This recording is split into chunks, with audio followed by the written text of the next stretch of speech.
সুশান্ত ঘোষ, বিধায়ক খানাকুল বিধানসভা। Thank you sir.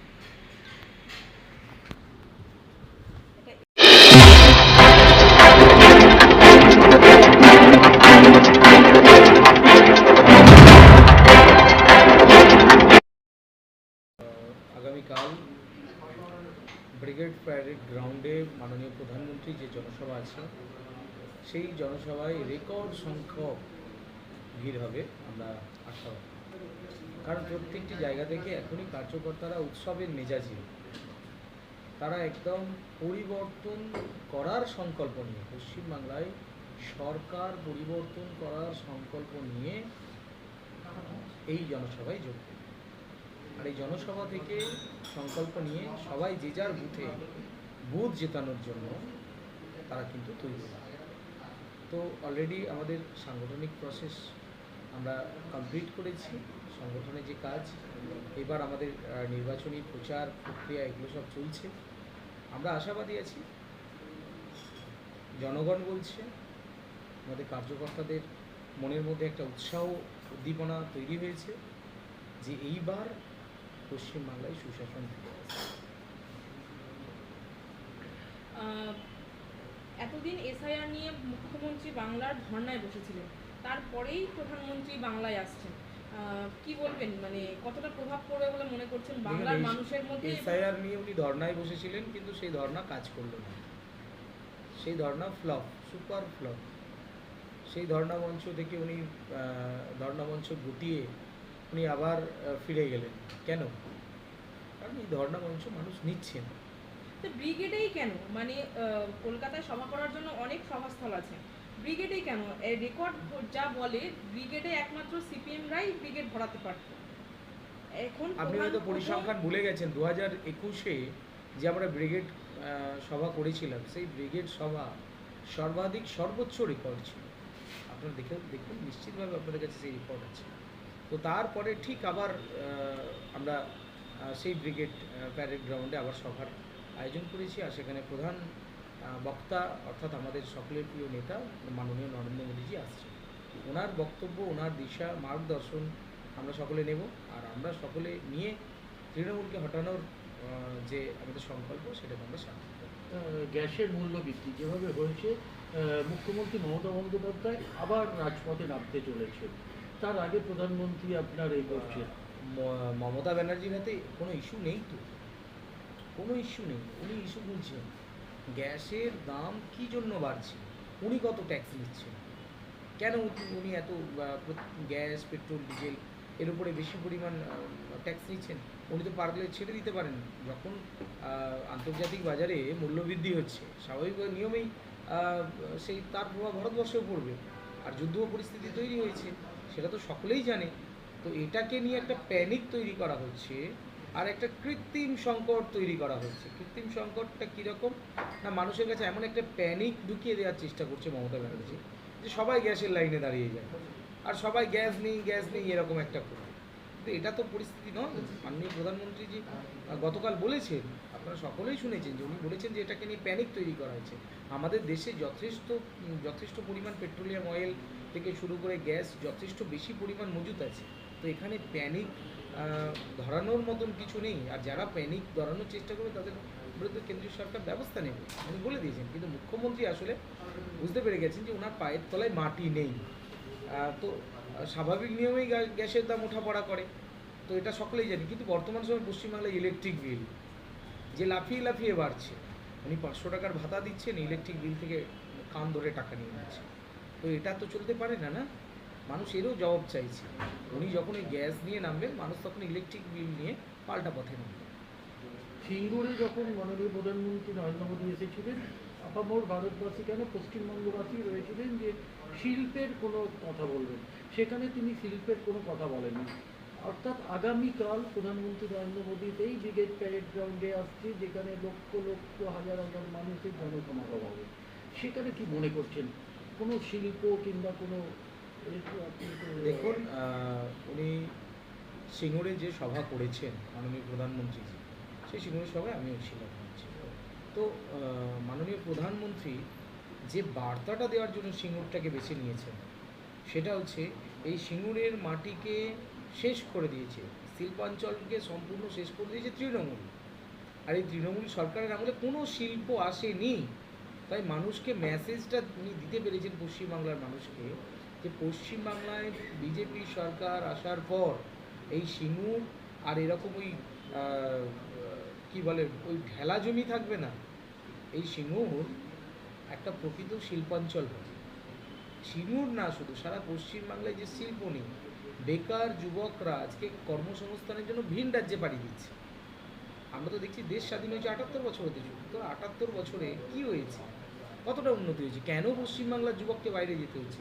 ওই আমরা তো দেখতে পাই না আমাদের গ্রামে বা আমাদের এলাকায় কোনো বাইরে থেকে, গুজরাট থেকে, মধ্যপ্রদেশ থেকে, ছত্তিশগড় থেকে, রাজস্থান থেকে, বিহার থেকে, বা সামনে আমাদের পাশের রাজ্য উড়িষ্যা থেকে কেউ কাজে আসছে, আমরা তো এটা দেখতে পাই না। কারণ সেই পরিবেশ তো এরা সৃষ্টি করে, এটা নষ্ট করে দিয়েছে।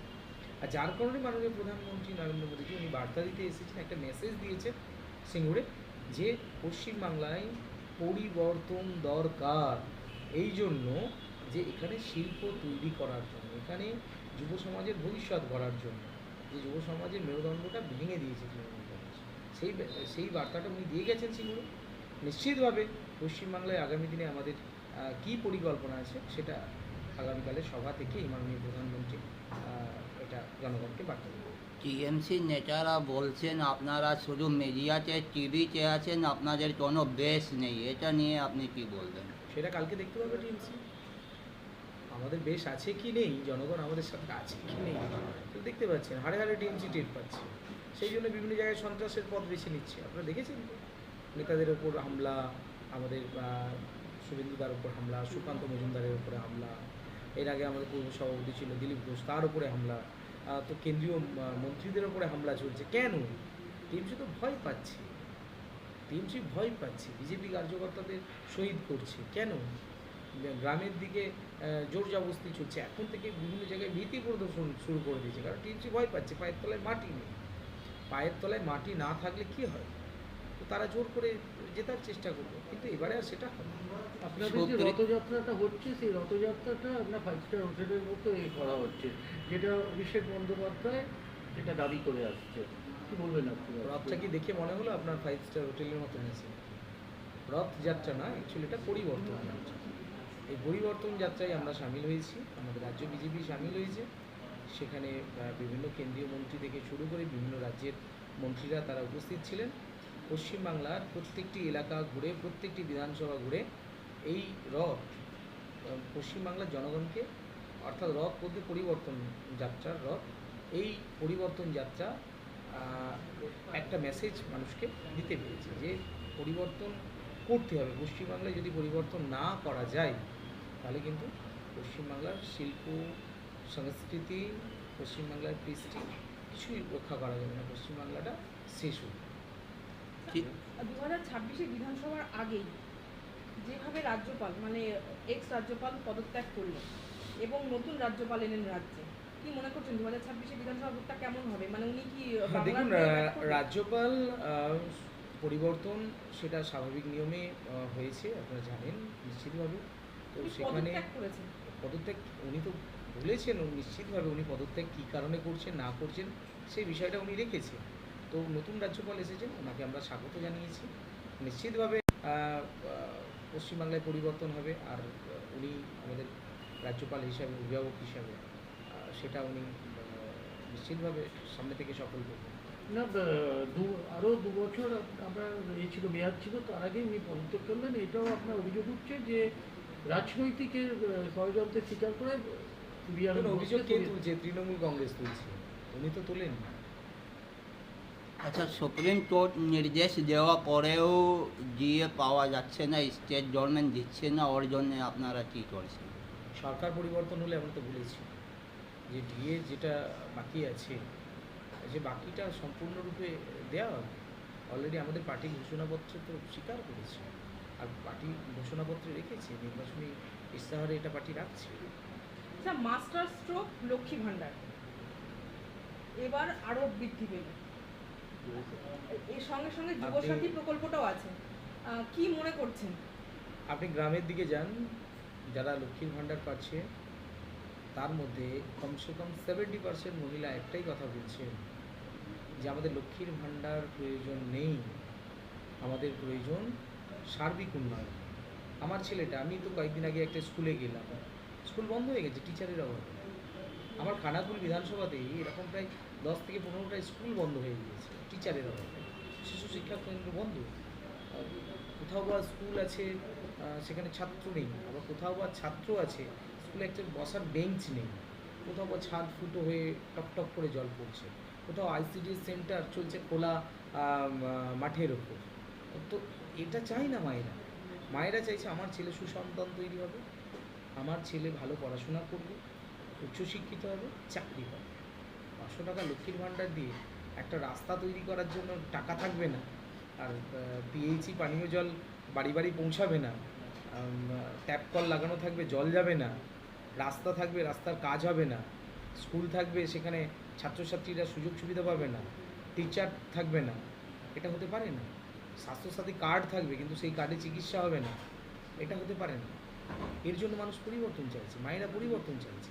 আর যুব সমাজের জন্য কী দিয়েছে উনি তো দেখে দিয়েছেন যে প্রায় 1.5 কোটির ওপরে অ্যাপ্লিকেশান। তো তাহলে এই 1.5 কোটি পশ্চিমবঙ্গে উনি স্বীকার করুন যে পশ্চিমবাংলায় এখনও পর্যন্ত আমি যে 100% কাজ করে ফেলেছি, যুব সমাজের জন্য এত কাজ করে ফেলেছি, তারা বেকারদেরকে বেকার ভাতা দিতে হচ্ছে, চাকরি আর হবে না, নতুন কোনো নিয়োগ হবে না। এই বেকার ভাতা নিয়ে কী হবে? সংসার চলবে? যুব সমাজ তার ভবিষ্যৎ করবে, তাই যুব সমাজও অঙ্গীকার করেছে। তারা ভাতার লাইনে দাঁড়িয়েছে, ঠিক আছে, কারণ সরকারি সুযোগ সুবিধা সবাই নেবে, নিশ্চিতভাবে নিই। কিন্তু আমরাও যুব সমাজের কাছে আহ্বান করেছি, আর যুব সমাজও চাইছে যে এবারে পরিবর্তন। টিএমসি নেতারা বলে বিজেপি নন বেঙ্গলিদের পার্টি, বাইরের পার্টি, বেঙ্গলি কালচার জানে না, সংস্কৃতি জানে না, এটা নিয়ে কী বলবেন? আমরা কি নন বেঙ্গলি নাকি? আমরা তো বেঙ্গলি, ও গ্রামের ছেলে, গ্রামে দাঁড়িয়ে রাজনীতি করছে। শুভেন্দু অধিকারী কি নন বেঙ্গলি নাকি? সুকান্ত মজুমদার কি নন বেঙ্গলি নাকি? দিলীপ ঘোষ নন বেঙ্গলি নাকি? শুভেন্দু অমিতাভ অধিকারী তো দল চক্রবর্তী বদল করে অমিতাভ চক্রবর্তী নন বেঙ্গলি নাকি? না। তো মমতা ব্যানার্জিও তো দল বদল করেছে, তাহলে মমতা ব্যানার্জিকে কি বলবেন? এসেছে। উনি তো নিজের দল তৈরি করেছেন। না, উনি ওনাকে কি বলবেন? উনিও তো দল বদলু, ওনার ডিএনএ কি বলছে? কংগ্রেস। হ্যাঁ। কংগ্রেস থেকে উনি এসছেন না? তাহলে থ্যাংক ইউ স্যার, আপনাদের শুভেচ্ছা রইল।